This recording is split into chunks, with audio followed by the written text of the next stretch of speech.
पूजा कर रहा है, जा रहा है ना। लेकिन वहां वो तो नहीं कह रहा है कि तू हमारे जात को नहीं, अरे भैया मत आइए, तू नहीं कह रहा है ना अभी तक। और सबकी पुकार सुन रहे हैं वो लोग। जब हमको बीत जाती तो हम लोग कहते हैं कि ताई तेरे नाम से बाड़ी बोदे हैं, हमारी पुकार सुन ले।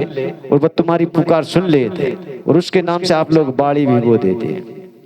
तो इसी प्रकार से क्या है, हमारे जो पुरखा हैं, तो मैंने बताया आंगन के दौर में, आंगन के दौर में हमारा मेन मुखिया देव पाया जाता है, जिसको हम कहते हैं हमारे घर का मटुआ, जैत, खाम, मोहरिलदार, अगवान, फौज फाटा वाला पूछता है आंगन की दौर में। जैसे आपके घर में कोई कर्मचारी आएगा तो वो पूछता है कि भाई इस घर का मुखिया कौन है, तो आप लोग कहोगे नहीं भैया फलान दादा है वो घर को मुखिया, बताओगे कि नहीं। तो इसी प्रकार से हमारे घर का मेन मुखिया देव जो होता है हर घर में पाया जाता है, वो आंगन की दौर में पाया जाता है, जिसको हम जैत, खाम, मोहरिलदार, अगवान, फौज फाटा वाला कहते हैं। उसके बाद जब हम आंगन में आएंगे तो आंगन में हमारे सियाने बूढ़ों की बात होती है, क्योंकि हमारे जब शादी होती है तो भावर भी यहीं पड़ती है। जब हम मर भी जाएंगे ना तो खटरी हमारी यहीं सजेगी आंगन में, घर के भीतर नहीं सजाई जाती। इसलिए हमारे पुरखा जो होते हैं सियाने बूढ़े वो आंगन में पाए जाते हैं। फिर उनके साथ में कौन कौन है, होलराई, ठाकुर देव, चंडी माई, और उनके साथ में होती है खुरा खेत की माई। तो जो जानने वाले लोग जो होते हैं ना तो उसको बिलार देते हैं, किसको, खुरा खेत की माई को।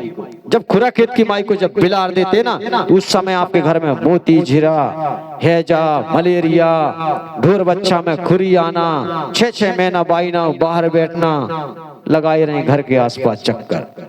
क्योंकि ये चीज हमको जानना होगा। आप लोग बढ़िया पुरखों के नाम से आंगन में जरूर छिटकी डालना। जब भोजन बनाओगे तो आंगन में छिटकी, ये ठटरी टूड़े गई दूर के कगर से ऐसे नहीं फेंकना, चुप चुप उनका ले भड़ुआ खाने है तो खा ले, नहीं है तो रहने दे, ऐसे को नहीं करने। इसलिए आपको सोचना होगा, समझना होगा और अपने रीति रिवाज के माध्यम से चलना होगा। पहले की जो माता राम थी ना, आज की बाई नाव का कहते, शादी ब्याह का कहते, उनका हरे बांस को मंडप छाए, सियाजू के ब्याह राम आए कहते ना। देख लाओ कि शादी ब्याह कब भाई तो लड़का लोग ऐसे सब सरयू नदी में कूद के मर गए, जिनके कोई ठिकाना चौंत रहा ना कच्छुआ। यही से कहते आए लच्छू जाए लच्छू, ये कच्छू न उतई कच्छू, गेल को ना घाट को। हमको सोचना होगा। पहले की बाई लोग जो माता राम को पता होगी क्या, माता राम जब शादी विवाह होता था उस समय जब दूल्हा मड़वा मारने के लिए आता था तो वो क्या गाती थी, उनका ये रे 9 में तारीख को, ये रे 16 बाप को, ये रे 17 जात को, ऐसो मड़वा देखो तो। क्या माता राम गाती का नहीं?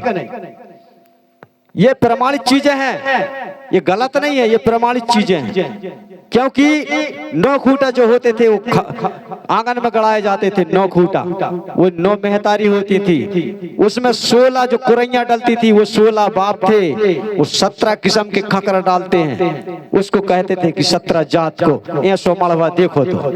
अब तो कहाँ हर बांस मंडप छाए, सिया जी के ब्याह राम में आए के देख ले तुमने शादी ब्याह, शर्म आ रही गाने में। इसलिए मैं कहना चाहता हूँ अपने रीति रिवाज के माध्यम से काम कीजिए, जिससे आप लोग आगे बढ़ोगे। प्रकृति आपको ज्ञान देती, शक्ति देती है, धनवान बनाएगी, धन देगी, सब कुछ देगी। इसलिए आपको सोचना होगा, समझना होगा। और इसी प्रकार से जब हम लोग कहाँ डेहरी में जाते हैं वहाँ हमारा भूमिका गुरु होता है, और वही भूमिका गुरु जिनने जो 33 करोड़ देवताओं को निकाल के दबा है। और आज भी हमारे भूमिका लोग, चाहे लड़का हो या लड़की, आज भी उस डेहरी में पैर पड़ाते हैं। वहाँ हमारा भूमिका गुरु कौन, हीरा सुख का भूमिका। और उसके बाद हम मंझेटों में जाते हैं तो मंझेटों में इंधियारी होती है, इंधियारी वो रात माई होती, रात माई की वास। और जिसको हम दहलादाई कहते हैं, ये दिया है, ये तेल भरा हुआ है इस दहलादाई में। तिलकदाई, इसकी जो उजाला जो दिख रही है हमको तिलक के समान दिख रही है, तिलकदाई। कंठा सुरमाई, ये दीपक की कंठ में जल रही है, ये कंठा सुरमाई। गजा भवानी, जो गजा होता हमारे घर में वो शक्ति माई कह के। तो इस प्रकार से चंपोदाई, तिलकदाई, ज्योतक माता, कंठासुर माई, ये सब पूरा विराजमान इसमें। और इसमें पांचों तत्व है, ये हवा के माध्यम से जल रहा है, पानी भी है उसमें, अग्नि तत्व भी है, माटी तत्व भी है, सब पांचों तत्व है उसमें। और वही पांचों तत्व से हम लोग यह अर्चना कर रहे हैं। इसी प्रकार से जब आप लोग चूल्हा में आगंदे होता है और उसके साथ में भस्मासुर होता है,